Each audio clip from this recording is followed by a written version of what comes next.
백문백답으로 풀어보는 주택세금. 오늘은 장기보유 특별공제 거주요건 관련돼서 살펴보도록 하겠습니다. 안녕하세요. 마술처럼 세금을 줄여주는 마세TV의 절세매지션입니다. 백문백답이라서 내용이 상당히 많죠. 한 번에 다 보기 어려우니까 여러분들이 같이 쉽게 이해할 수 있도록 끊어서 하나씩 올려보도록 하겠습니다. 이제 곧 추석이죠. 추석 전까지 여러분이 다 이해하실 수 있도록 준비하는 걸 목표로 하고 있는데요. 자, 같이 한번 오늘 내용 살펴보도록 할게요. 자, 우리 지난 시간에 어떤 내용을 살펴봤죠? 양도소득세제상 주택수 계산할 때 분양권도 포함이 된다. 언제부터? 21년 1월 1일 이후 취득분부터는 분양권도 주택수에 포함이 된다 라는 게 핵심이었죠. 그 다음으로 중요한 개정 내용이 뭐냐면 바로 이겁니다. 자, 현재는 1세대 1주택의 고가주택을 갖고 있는 분이 주택을 양도할 때 장기보유 특별공제는 어떻게 적용을 하죠? 이분이 2년 거주는 했고 그 이후로는 전세를 줘서 내가 10년 보유하고 있다라면 장기보유 특별공제는 연 8%씩 최대 80%를 적용받고 있습니다. 현행 세법에서는.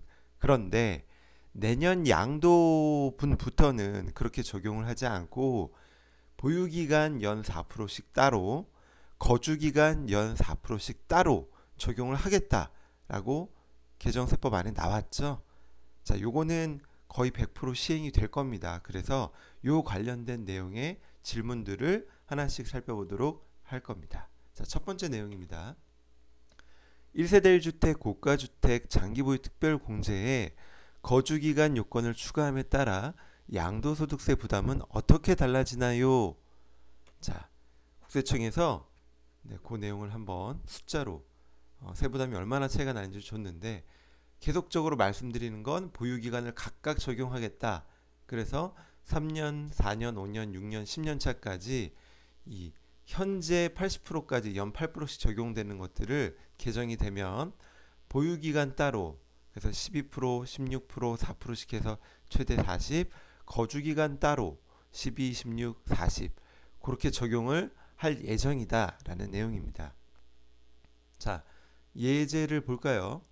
그냥 조정대상 지역에 소재하는 주택이고요. 뭐 서울이라고 가정을 해볼게요. 취득가액 10억, 양도가액 20억 그래서 총 양도차익이 10억이 납니다.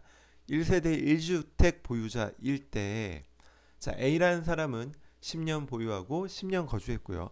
B라는 사람은 10년 보유했지만 2년만 거주했다 라고 했을 때 A는 10억을 2273만원만 세금으로 내면 되는 거가 올해 팔 때와 내년에 팔 때 변동이 없지만 B는 현재 올해 판다면 2273만원이지만 내년에 판다라면 얼마죠? 8833만원으로 6560만원이 증가한다라고 합니다. 그 내용이 이렇게 계산이 되어 있습니다. 여러분도 자료를 찾아보시면 같이 확인할 수 있는데요. 그만큼 세부담이 많이 늘어난다. 그러니까 내가 거주요건을 갖추지 못한 주택이라면 올해 안에 처분하는 것을 적극적으로 검토해야 된다라는 내용입니다. 자, 두 번째 내용. 2주택 이상을 보유한 1세대가 1주택 외의 주택을 모두 양도하고 남은 1주택 고가주택을 21년 1월 1일 이후 양도하는 경우에 장기보유 특별공제를 적용하기 위한 보유기간 및 거주기간은 언제부터 계산하는 게 맞나요? 라는 내용입니다. 자, 어떻게 될까요? 자, 왜 이 질문이 나왔냐면 내년부터 양도하는 거 다주택자가 특히 뭐 과세로 양도를 하고 최종 1주택이 남았을 때는 그 이후 2년을 보유를 해야만 비과세 요건을 갖추기는 해요. 그런데 그러면 내가 2년을 보유해서 비과세 요건을 갖췄다. 그러면 장기보유 특별공제도 그 2년만 적용할 거냐라는 이슈가 있어서 좀 질문이 많았던 것으로 생각이 됩니다. 그래서 이렇게 답을 주네요. 장기보유 특별공제를 적용하기 위한 보유기간은 직전주택 양도일이 아니라 처음 취득하는 날부터 계산을 하게 됩니다. 거주기간은 취득일 이후 실제 거주한 기간을 따라서 계산을 하게 돼 있고요. 자, 시행시기 언제? 21년 1월 1일 이후 양도분부터 적용을 한다라고 발표를 했죠. 자, 다음 내용 살펴보도록 하겠습니다.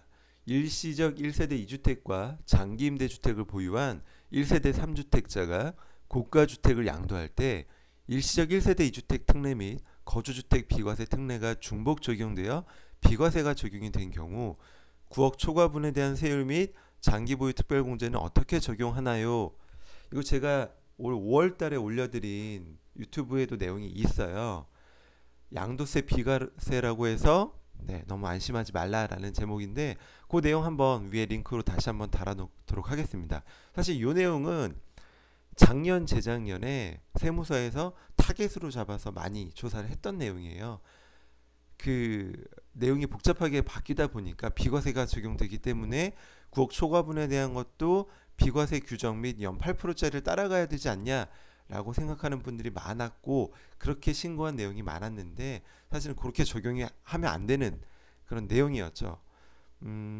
비과세를 적용해주는 논리상과는 맞지 않지만 이 세법, 특히 소득세법은 열거주의이기 때문에 법에서 열거되지 않은 걸 추가 확장해서 해석하게 되면 이렇게 잘못된 그 세금 신고를 할 수가 있게 됩니다.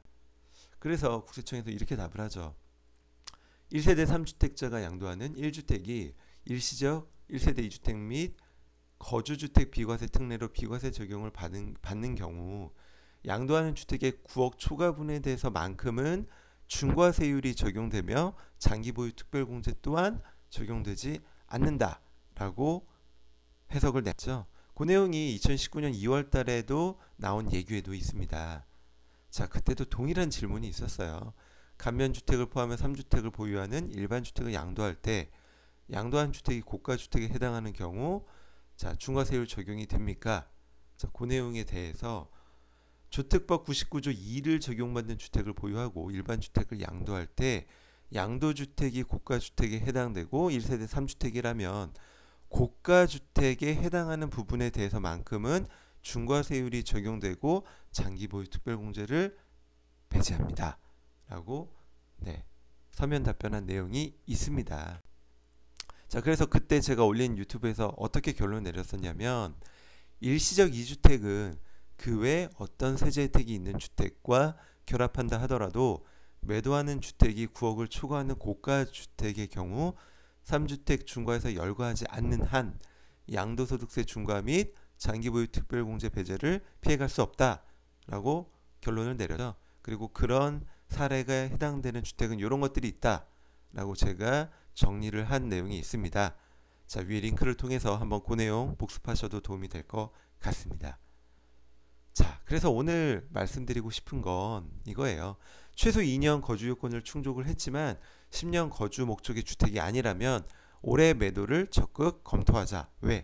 장기보유 특별공제율이 축소될 예정이기 때문에 이에 따른 세부담 차이가 많기 때문에 검토해 보자 라는 내용입니다. 자, 도움이 되셨나요? 도움이 되셨다면 구독, 좋아요 눌러주세요. 감사합니다.